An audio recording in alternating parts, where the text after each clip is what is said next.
Boa noite, como é que vocês estão? Hoje nós vamos iniciar nosso livro de Miqueias, capítulo 2. Vai ser um bom capítulo, com toda certeza. Nós vamos agradecer a Deus, fazer nossa oração, obviamente, né, antes da gente chegar a abrir a palavra e começar. Mas vocês já estão vendo na tela de vocês aí que a primeira parte do Miqueias capítulo 2 é o castigo dos opressores, que é muito interessante, porque hoje nós vivemos num mundo onde pessoas oprimem outras, e a opressão ela nem sempre é a histórica que nós conhecemos. Ela pode ser uma opressão espiritual, ela pode ser uma opressão emocional, ela pode ser uma opressão profissional, ela pode ser uma opressão na sua vida com seus amigos, familiares. E a opressão ela nunca é boa, né. Então, hoje a gente vai falar sobre, são 2 partes, né, tem a opressão e tem os falsos profetas.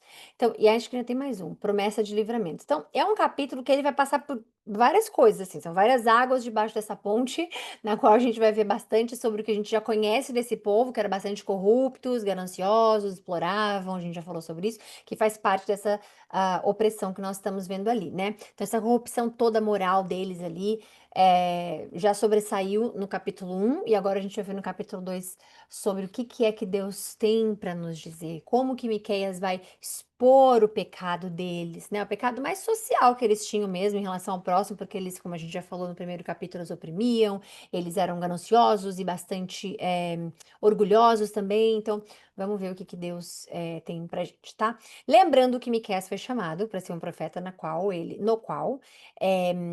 denunciava a corrupção. Ele denunciava os ricos que oprimiam os pobres, ele, denunciava a ganância, a manipulação, a exploração, ele denunciava, quer dizer, ele vai começar, né, porque a gente está no capítulo 2 ainda, mas, ele denunciava, a opressão social e as alianças políticas que, de alguma forma, prostituíam, né, a crença deles em relação a Deus, trocavam Deus e tudo mais. Então vamos fazer nossa oração, pedir para que Deus nos abençoe. Pai, obrigada por esse momento no qual o Senhor está conosco. Nós estamos aqui unidos para lermos a sua palavra. Hoje nós vamos ler Miqueias, capítulo 2, e eu peço para que o Senhor nos dê, Pai, uma boa live, nos dê uma boa leitura na qual a gente consiga aprender sobre aquilo que é essencial para a nossa vida, aquilo que é essencial para o nosso aprendizado. Obrigada, Jesus, porque são nesses momentos em que nós vemos o quão o Senhor é fiel e presente na nossa vida, quando nós estamos em comunhão, e nós estamos agora entrando na sua palavra, é alimentar nosso espírito, é nos alimentar de verdade. Isso é a comunhão que o Senhor nos fala, que o Senhor biblicamente nos fala, nos alerta, nos ensina, nos diz, né, nos conta.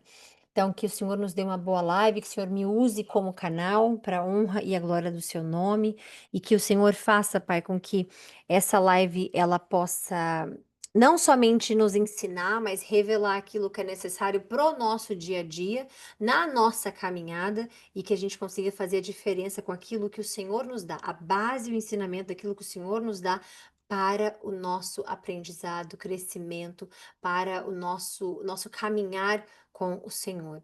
E, obviamente, dentro disso tudo, nosso crescimento espiritual, para a honra e a glória do seu nome. Obrigada, que o Senhor nos proteja de todos os males e que pelo seu sangue, Pai, pelo seu, pelo seu nome, pelo sangue de Jesus, aliás. Nós oramos para que estejamos protegidos, protegidos contra todos os tipos de males, todos os tipos de maldade, todos os tipos de intervenção maligna na nossa vida. Está repreendido e quebrado para a honra do seu nome, que nós não nos afastemos do Senhor, que a gente continue, meu Deus, seguindo na força de querermos nos aproximar do Senhor. Que o Senhor nos abençoe hoje e sempre. Amém. Então vamos lá. O castigo dos opressores. Deus começa falando ai. E lembrem que quando ele fala ai, ele está chamando o quê? A justiça, né? O juízo dele. Então, ele tem vários capítulos que a gente fala sobre esses ais, a gente fala sobre os sete ais, a gente fala sobre vários ais. Então, nesse momento, ele começa já o capítulo falando do ai. E ele já nos mostra essa parte do juízo. Então, ai daqueles que planejam maldade, dos que tramam o mal na cama, quando alvorece e eles o executam, porque isso podem fazer. Uma coisa muito importante a gente já vê desde o início: Deus não mudou. Se ele, no capítulo 2 de Miqueias, diz: ai daqueles que planejam maldade, não se enganem, porque este Deus de caráter imutável não mudou em relação a isso.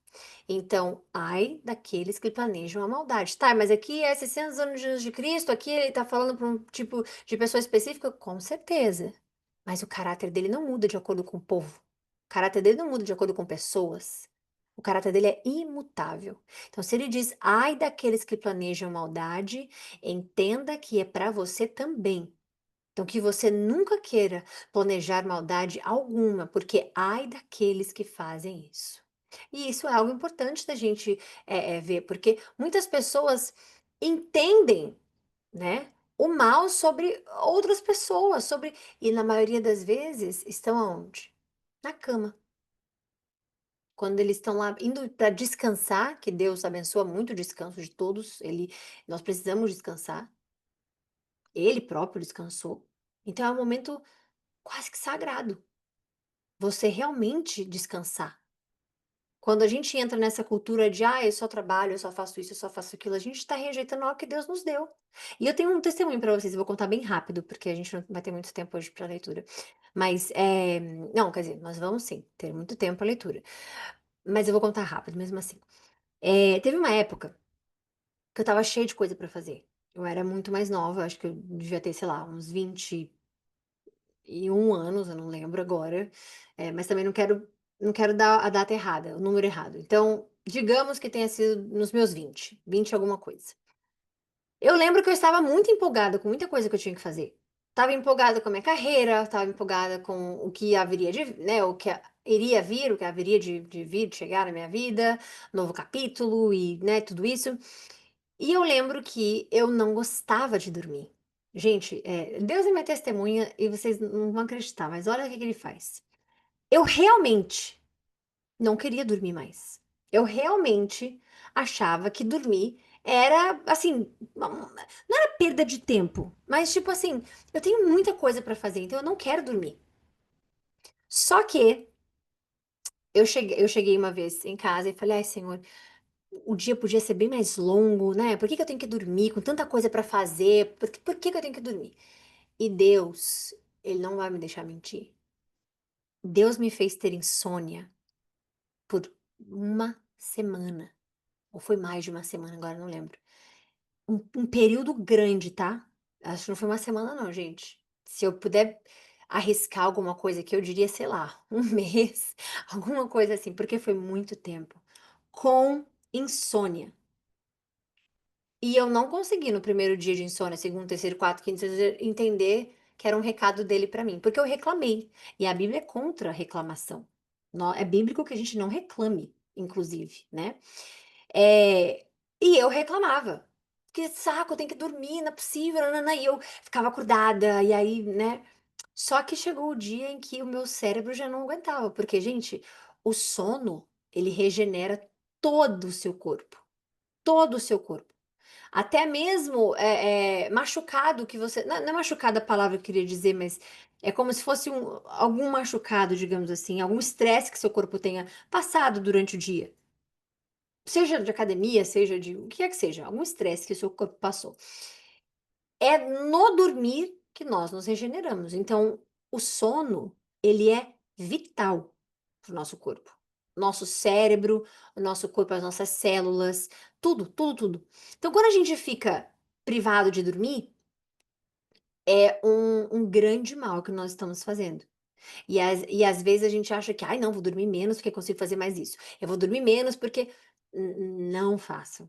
Então eu cheguei, reclamei, reclamei, reclamei mesmo. Ai, que saco, não sei o que, não sei o que, não sei o que. E Deus me deu um belo tempo de insônia até eu não conseguir aguentar mais e chorar. Chorar. E eu me lembro quando eu exatamente olhava para cima e chorava, pelo amor de tudo, eu já entendi que eu reclamei do meu sono, eu amo o meu sono, eu quero dormir, eu preciso dormir, por favor, eu não vou mais reclamar. E eu chorando, gente, eu chorava mesmo. Porque eu tava, sabe um nível sei lá, eu tava exaurida, eu não sei explicar. Eu não conseguia prestar mais atenção nas coisas, eu não conseguia mais. Era um nível de desespero, um desespero. E depois daquele. E aí eu tomei uma. Como é que fala? Melatonina, tomei chá, tomei tudo que vocês possam imaginar, sem ser químico, né? Sem ser remédio. Mas eu tomei tudo que vocês possam imaginar de coisas naturais para eu poder dormir e nada passava.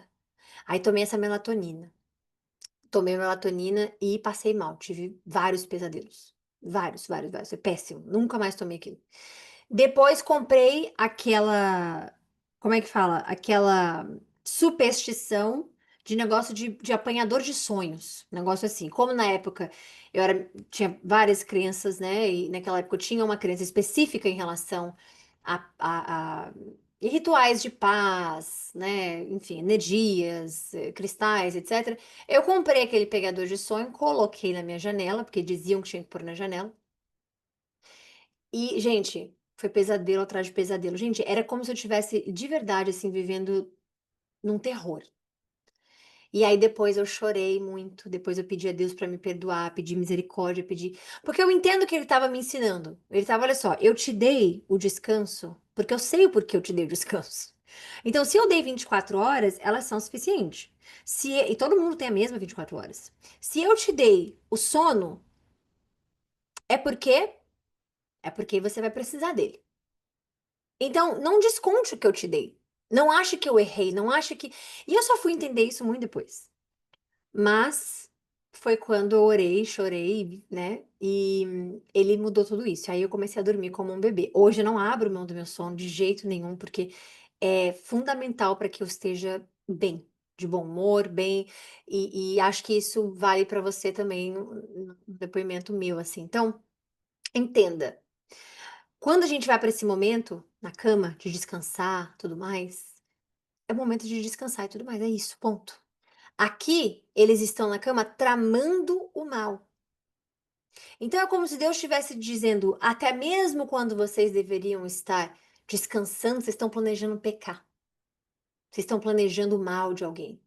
E o momento de descanso é muito sério para Deus. Tanto que está lá em Gênesis, você vai lá no sétimo dia e fez o quê? Descansou. Então nós temos que descansar.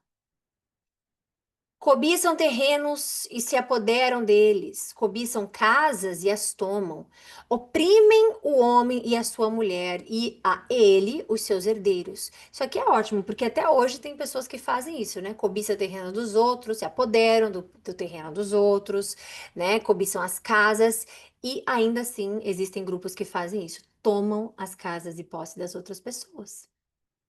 Então ele está dizendo aqui. Vocês cobiçam, se apoderam, vocês tomam a casa deles, vocês oprimem, então essas pessoas são opressoras. Independente do lado político que você esteja, independente do lado espiritual que você esteja, independente do seu lado, não importa. As pessoas, Deus está deixando bem claro aqui na Bíblia o que chama uma pessoa opressora. Vocês cobiçam terrenos, se apoderam deles, cobiçam casas e as tomam. Isto é o retrato de um opressor. Oprimem o homem e a sua família, que estão dentro daquela casa, a ele e aos seus herdeiros, e não estão nem aí. Este é o retrato bíblico de um opressor também. Portanto, assim diz o Senhor: estou planejando contra essa nação uma desgraça, da qual vocês não poderão livrar-se. Vocês deixarão de andar com arrogância, pois terá tempo de desgraça. Naquele dia vocês serão ridicularizados. Eles zombarão de vocês com essa triste canção. Estamos totalmente arruinados. A propriedade do meu povo foi dividida. Ele tirou-a de mim. entregou os traidores às nossas terras. Entregou a traidores, desculpa, entregou a traidores às nossas terras. Então, é uma coisa que Deus não tá feliz. Não é feliz com. Não adianta, ele não gosta. Ainda mais tirar injustamente, seja dos pobres, né? Principalmente, o que ele tá falando aqui, mas agora também, se eles tiraram, lhe será tirado. Então você vê que a corrupção moral já estragou aquela nação. E é por isso que ele diz que ele vai finalizar com aquela nação. Portanto, vocês não estarão na Assembleia do Senhor. O que que é Assembleia? Reunião, ok? Do Senhor. Para a divisão de terra por sorteio. Aliás, da terra por sorteio, tá? Porque Deus está dizendo que assim, ó, vocês perderam esse privilégio de estar entre todos aqueles que vão herdar as minhas bênçãos.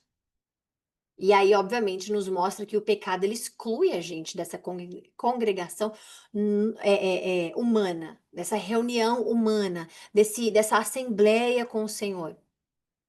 Como é que Deus pode abençoar aquele que tira, que rouba do outro, que oprime o outro? Não existe. Então, quando você vê alguém que faz o mal sendo abençoado, pergunte, questione de quem está vindo essas bênçãos. Porque não é só Deus que dá as coisas. Deus dá sem cobrar, mas tem um inimigo que dá cobrando. Então, não invejem nada de ninguém. Não queira o que o outro tem, porque você não tem ideia de onde está vindo e você não quer como é que diz, destino, o mesmo entendimento, o mesmo ensinamento que o Senhor vai dar para essas pessoas. Então, foque sempre na sua vida, no que Deus te dá. Agora, falsos profetas. Que ótimo. Não preguem, dizem os seus profetas. Não preguem acerca dessas coisas, a humilhação não nos alcançará. Isso aqui você pode ver como positivismo. A pessoa, não, só está dizendo que não vai acontecer nada com eles, né, Thay? Você pode ver dessa forma. Você pode ver da forma em que Deus está dizendo, não preguem acerca dessas coisas, humilhação, porque existe uma coisa chamada, sei lá, pensamento que vira realidade, você cria o seu destino, você cria os seus negócios. Novamente, não é só Deus que entrega as coisas, entenda isso. A quem você está pedindo, a quem você torce, a quem você, né? Tem pessoas que pedem ao universo. O universo, qual é a vida do universo? Qual é o poder do universo? O universo ele é só algo existente. Mas qual é o dom da palavra do universo? Não existe, né? Então, o universo foi criado. E aí, quem não acredita que o universo foi criado, precisa só pensar um pouquinho mais que todo padrão repetitivo de coisas na nossa vida que a gente vê com os olhos são criadas. O computador é criado, foi criado, aliás, as suas roupas são criadas, o carro que você compra, porque não acreditar é a mesma coisa de dizer isso. Eu comprei um celular, mas quem criou? Ninguém. O celular estava pronto. Não é assim que funciona, as coisas são criadas. Esse é o padrão que existe. O mundo também foi criado, né? Então, é importante, você dar a Deus o que é de Deus. E aqui ele fala, aliás, não prega, os próprios profetas diziam isso porque eles não queriam ouvir. Eles não queriam ouvir o que Deus tinha para eles. Era tipo assim, não vai acontecer nada de mal. Deus está dizendo que isso vai acontecer, não vai acontecer nada de mal, vai dar tudo certo na minha vida, nosso reino vai ficar para sempre assim. E o povo lá pecando, caindo em pecado, se afastando mais ainda de Deus, idolatria e perversão, e imoralidade, toda, social, econômica, sexual, tudo que você possa imaginar. E aí ele diz: não vai nada acontecer. A gente tá ótimo. Esses profetas aqui falando, falando. Ai, não acredita neles, tampa os ouvidos. E é isso que eles diziam: não preguem. Eles diziam para os profetas: não preguem o que você está falando, não. E eles iam pregar por Deus. Deus pregava através deles. Então, às vezes, gente, as pessoas querem silenciar a verdade. E isso acontece desde o tempo de hoje. Aliás, desde sempre até os dias de hoje. Muitas pessoas ainda assim querem calar a palavra, ainda assim querem calar a verdade, ainda assim querem calar. E essas pessoas também, de alguma forma, de certa forma, oprimem a verdade. E as que são enganadas, elas são tiradas o direito de conhecer a verdade. Então, estes profetas, eles não queriam ouvir a verdade, eles queriam ouvir a paz, não queria saber do arrependimento. Porque tudo que o Deus mandou através desses profetas era uma mensagem de arrependimento. Voltem-se para mim, deixem de pecar, entregue a sua idolatria, procure a Deus. Era só o que ele fazia. Todos esses profetas mandados por Deus traziam a mensagem de arrependimento para que Deus pudesse usar a sua misericórdia no juízo de cada um desses lugares. Então, eles traziam a mensagem de arrependimento, mas eles não queriam ouvir. Isso te lembra alguma coisa? Sim, várias igrejas hoje que só pregam a abundância financeira, só pregam a paz, só pregam as coisas boas, só pregam. E eu fui exemplo disso, porque eu só ia na igreja que eu me converti em Nova York, eu só ia porque só ouvia coisas boas. A página que de fato me fazia renegar o que eu fazia de errado, me fazia me arrepender para eu poder me encontrar com Jesus ali naquele aperfeiçoamento que ele causa em nós, que ele faz em nós, eu não fazia. E eu não fazia porque eu não queria ouvir coisa pesada. Queria, eu vou para a igreja para ficar ouvindo que eu peco, vou para a igreja pra... Esse era o pensamento.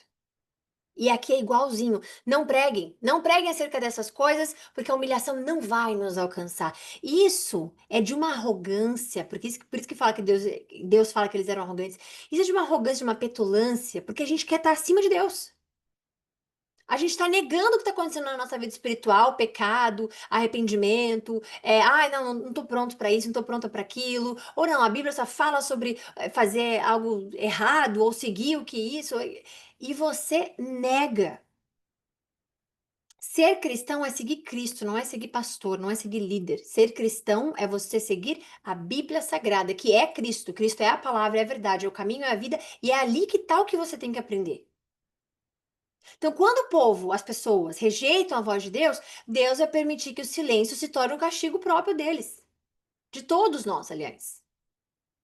Então, a pior coisa que a gente pode fazer, o pior, assim, não sei, o pior engano, digamos assim, pior engano, é achar que a ausência dessa disciplina, desse juízo de Deus, significa que ele está aprovando. A pior coisa.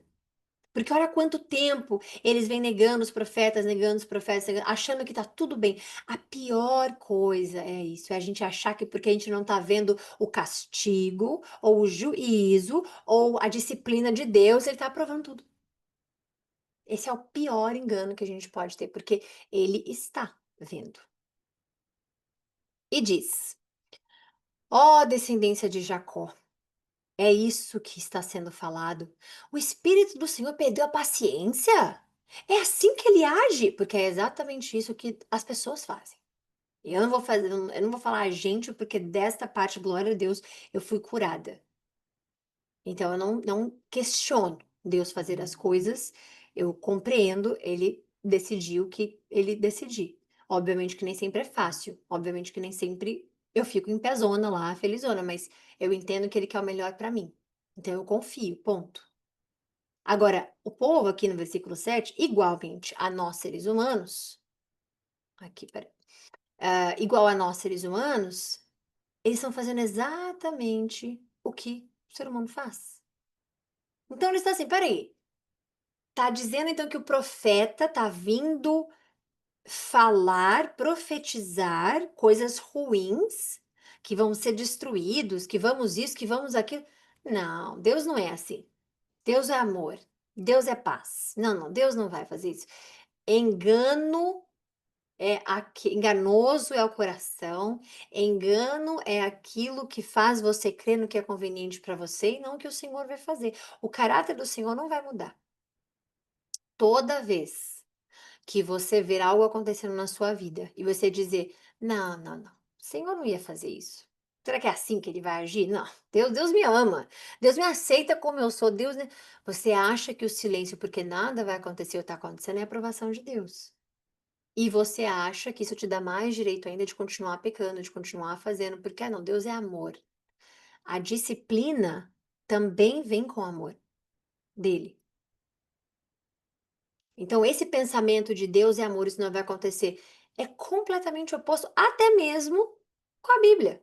Porque quantas vezes nós vemos Deus aplicando juízo? Quantas vezes nós vemos Deus chamando atenção? Quantas vezes nós vemos Deus aplicando o seu juízo? Quantas vezes Deus expulsando as pessoas, por exemplo, Adão e Eva do paraíso?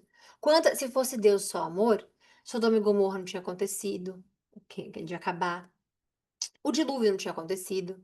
Adão e Eva não ia sair do jardim, ia continuar lá com pecados, misturando todo mundo, pecadão. E aí vem Deus e mistura, eles andam juntos. Não existe. Davi teria o primeiro filho dele, não teria morrido. E tantas outras coisas, gente. Tantas outras coisas. Porque Deus é amor. Deus, está tudo certo. Então, esta é uma narrativa, além de ilusória, é disturpada do que de fato Deus faz na nossa vida e de fato o que Deus é. Deus, ele é amor, caráter, mas Deus age por amor e corrige por amor. Então, não se engane que Deus é amor dizendo que aquilo ali é o que Deus é e faz. Não. Porque Deus, ele ama, quer dizer, sim, porque ele ama corrigindo e ele ama amando, sempre, obviamente. Mas não se engane achando que você faz as coisas erradas, ou que você pensa as coisas erradas, ou que você está num caminho errado, e porque Deus ainda não fez nada, ainda não te ensinou nada, ainda não aplicou o seu juízo, sua disciplina, o seu amor em você, porque tudo vem dele com amor, porque ele é o amor, ele em si, a identidade dele é amor e tudo mais. Não pense que isso é a aprovação dele. Porque aqui é o que eles faziam. Não, nem venham, profetas, nem venham, porque isso aí não, Deus não ia fazer isso, Deus ia fazer isso. Como é que ele ia agir desse jeito? Deus é amor? É a mesma coisa. Mas as minhas palavras fazem bem àqueles cujos caminhos são retos. Então, as palavras, olha que coisa mais linda que Deus fala. As minhas palavras fazem bem para aqueles cujos caminhos são retos. Então, tudo que ele estiver falando vai fazer bem para aquele que anda no caminho do Senhor. Então, se Deus disser não faça isso, as pessoas que andam no caminho reto do Senhor vão dizer: é, realmente, eu não vou fazer isso. É Deus que está mandando e está tudo certo. Se ele pediu, eu não vou fazer. Se ele está falando, eu não vou fazer. Não tem essa coisa de rebeldia, de ir contra ele. É só confiar. E ele continua. Mas ultimamente o meu povo se levantou como meu inimigo. Então, se Deus fosse só amor, por que ele está dizendo ali que se levantaram com inimigos dele? Porque não é só ser o amor. É amar e corrigir também. Então não caiam nessa narrativa. Deus é amor, logo tudo posso. Logo tudo farei. Logo tudo não existe. Mas ultimamente meu povo se levantou como meu inimigo. Se fosse só amor e rosas, a Bíblia não teria por que ser escrita, porque não haveria problema no pecado, não teria problema ser condenado. Deus é amor, ele vai perdoar todo mundo, tá tudo certo. E também não existiria arrependimento. Se não existisse arrependimento, não teria misericórdia.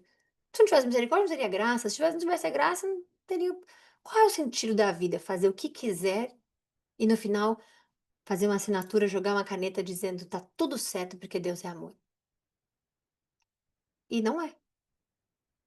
Não é dessa forma que funciona, porque ele está dizendo aqui, se tornaram meus inimigos, se levantaram como meus inimigos. Então Deus está dando uma identidade àquele, um nome àquilo que se é feito quando vai contra o que ele diz, ou vai contra ele, porque é conveniente rejeitar aquilo que Deus está mostrando. E todo mundo, acredite nisso, todo mundo que vive em pecado sempre tenta reinterpretar a bondade de Deus. Todo mundo faz isso. Porque a palavra de Deus muitas vezes ela vai ferir quem resistir a ela, mas ela vai curar quem obedecer. Além da túnica, arrancam a capa daqueles que passam confiantes, como quem volta da guerra. Vocês expulsam as mulheres do meu povo, dos seus lares agradáveis. Vocês removem dos filhos dela a minha dignidade para sempre. Ué, as pessoas não dizem que Deus é machista. Olha aqui ele falando, vocês expulsam, vocês oprimem, vocês expulsam as mulheres do meu povo. Se Deus não quisesse as mulheres, ele diria, tire as mulheres do meu povo. Mas agora, assim, em alguma situação específica Deus fez isso, tem um porquê. Mas no geral de quem ele está dizendo, As crianças, as mulheres, as viúvas, elas estão sendo exploradas, despejadas, vocês expulsam ela do meu povo, então vocês estão tirando ela, tirando da minha, ele fala, tirando a minha dignidade para sempre. Ou seja, a bênção, a presença de Deus sobre essas gerações. E o pecado faz isso, ele rouba todo o futuro espiritual que a gente tiver. E Deus observa quem a gente trata, como a gente trata as pessoas mais vulneráveis, principalmente. E Ele defende cada um deles. Porque não esqueça que toda injustiça contra os mais fracos, seja espiritualmente falando, emocionalmente falando, financeiramente falando, é uma afronta a Deus. É uma afronta. Injustiça contra essas pessoas é uma afronta a Deus. Então, cuida do seu próximo, porque esse é o segundo mandamento. Amar o próximo como a ti mesmo. E se você trata as pessoas mal, se você não gosta das pessoas, se você cria, né, trata as pessoas com rispidez, presta atenção em como você está se tratando. Isso é muito importante. Aí ele continua. Levante-se, vou embora. Este não é o lugar de descanso, pois ele está contaminado e arruinado. Se um mentiroso e enganador vier e disser: Eu pregarei para vocês fartura de vinho e de bebida fermentada, ele será o profeta desse povo. Olha que bênção. Porque parece que Deus está falando para a gente em 2025. Chega qualquer pessoa pregando fartura, pregando abundância, pregando vinho e bebida fermentada, pregando o quê? A prosperidade. Ele é o profeta do povo. E nada mudou debaixo do sol. Em 2025, várias pessoas estão sendo colocadas em lugares em pedestal espiritual, em igreja, Por quê? Porque querem entregar isso, a fartura, a boa palavra. E eu já fui vítima disso, então eu estou dizendo. Não rejeite a disciplina de Deus para a sua vida. Não deixe de crer na Bíblia para crer no homem, para crer na boa palavra, na lábia maravilhosa que você só vai receber coisas boas. Tem uma promessa para você, tem uma mensagem para você, tem algo muito bom para você hoje. Não tem nada melhor para você do que o arrependimento. Não tem nada melhor para você do que o seu crescimento espiritual. Não tem nada melhor para você do que você se humilhar diante de Deus.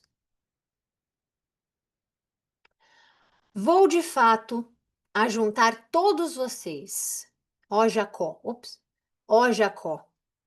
Isso, obviamente, a gente está falando de uma coisa mais. Uma promessa que ele está falando, né? Sim, vou reunir o remanescente de Israel. Então, essa é você vê, o tom de Deus já mudou, porque agora ele já está fazendo uma promessa de quê? De livramento. Antes a gente estava falando sobre juízo, né? Agora não, agora é livramento. Então ele está dizendo, é como se como se não, a misericórdia de Deus sendo aplicada. Veja, eu vou de fato ajuntar todos vocês. É uma promessa de restauração para o povo de Jacó. Eu os ajuntarei como ovelhas em um aprisco, como um rebanho em uma pastagem. Haverá ruído de grande multidão. Então veja, Deus transformou, aplicou sua misericórdia. E ele diz: aquele que abre o caminho irá adiante deles, e eles passarão pela porta e sairá. E sairão, desculpa, sairão. O seu rei passará à frente. Sim, agora veja que maravilhoso, porque o rei ali tá com R maiúsculo, tá? Então, R maiúsculo ali, o que que tá representando? O seu rei passará à frente. Sim, o Senhor os guiará. Quem é o nosso Senhor? Então, aqui, obviamente, a gente está falando de uma profecia messiânica, a gente está falando de Jesus Cristo, e a gente está dizendo que ele é o Messias, o libertador, que vai passar à frente. Por isso que ele diz, aquele que abre o caminho vai diante deles. Quem é o caminho? O próprio. Então, aqui vão romper essas portas de cativeiro, de pecado, né? E Jesus vai guiar esse povo, vai à frente deles. E é aí que a gente volta lá, por exemplo, a gente vai para Jó. E a gente vê essa imagem profética muito clara de Jesus Cristo sobre o bom pastor. A gente sabe disso, de João, desculpa, de bom pastor. E ele é o nosso bom pastor. E ele vai fazer isso com o povo, tá escrito aqui. Então, onde os homens veem obstáculos, problemas, muros, e Jesus vem e vai abrindo o quê? E vai enviando o quê? O caminho sendo aberto através desse bom pastor, que vai pastorear de fato esse povo que é tão rebelde. E é isso. E, obviamente, nos ensinando com humildade, porque um rei de verdade, ele guia o seu povo no caminho certo, né? E é isso que vai acontecer com eles aqui, tá bom? Então é isso, fiquem com Deus. Finalizamos hoje para honra e glória do Senhor Jesus Cristo. Amanhã a gente volta, se Deus quiser, com o capítulo 3 de Miqueias. Os livros de Miqueias, os capítulos de Miqueias parecem ser bem curtos, apesar de ser 7, né? Eu acho que eles são bem curtinhos, deixa eu ver. É, tá vendo? A gente tá quase finalizando Miqueias já já, gente. E aí, depois de Miqueias, Naum, e falta pouco demais. É isso, tá? Então fiquem com Deus até amanhã, se Deus quiser. Um beijo para todos vocês e que bênção vocês estarem aqui mais um dia seguindo firme na palavra do Senhor. Amém. Beijo, gente.